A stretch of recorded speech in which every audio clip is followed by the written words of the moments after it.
มาต่ออีพีสองหลังจากที่แม่เซไปสาวดาก็ได้อาศัยอยู่กับน้าบ่าวน้าสาวอยู่กับยายเท่าตอนนั้นน้าบ่าวน้าสาวก็ยังท่านได้อ้อเฮิรนเพิ่นก็ยังอยู่ในเฮิรนหลังยื้อหั่นละส่วนน้าสาวก็ท่านได้แต่งงานนะสาวดาก็ได้อาศัยอยู่น้ำสาวดามีอ้าย2 คนพี่น้องแต่บ่มีเนาะสาวดาเป็นลูกสาวผู้เดียวนะหลังจากที่แม่ตายก็อยู่น้ำน้าบ่าวน้าสา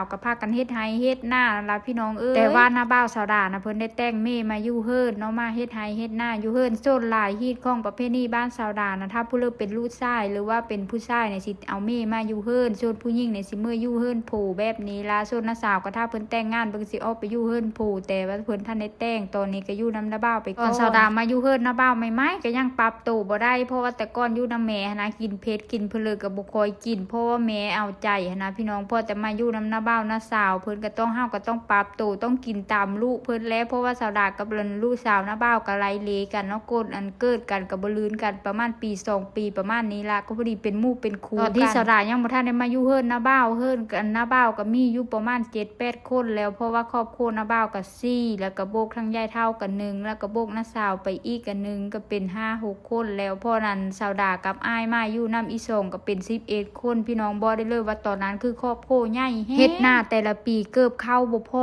กินพี่น้องเพราะว่าครอบครัวใหญ่เนาะอันนี้ก็มีน้าบ่าว2 คนได้สาวดานะเพราะว่าน้าบ่าวเอาเมมาเฮิรนทั้ง2 คนแต่ว่าน้าบ่าวอีกผู้นึงน่ะเพิ่นอ้อเฮิรนก็อ้ออยู่คือกันนี่ล่ะเวลามีเพิ่นเลยก็ยืนกินกันบางเธอสาวดาก็ลงไปกินเฮิรนน้าบ่าวอีกผู้นึงบางเธอก็กินนั่นเนื้อเฮิรนแต่น้าบ่าวอีกผู้นึงน่ะเพิ่นมีลูกหลายพี่น้องลูกเพิ่นน่ะล่มทั้งหมดน่ะประมาณ7 คนเพราะว่าลูกหลายบัดนี้ไงหน้าตากาก็บ่ได้หลายแน่นะข้าวก็สิบ่พอกินส่วนหลายสาวดาก็สิอยู่กับน้าบ่าวผู้อันที่เลี้ยงยายเฒ่าหลายผู้อยู่เฮิรนหลังยื้อตอนสมัยสาวดายังน้อยๆบ่ได้เลยว่าเฮ็ดหน้าแต่ละปีน่ะเกือบข้าวบ่พอกินบางเธอก็บ่พออีหลีได้พี่น้องเพราะว่า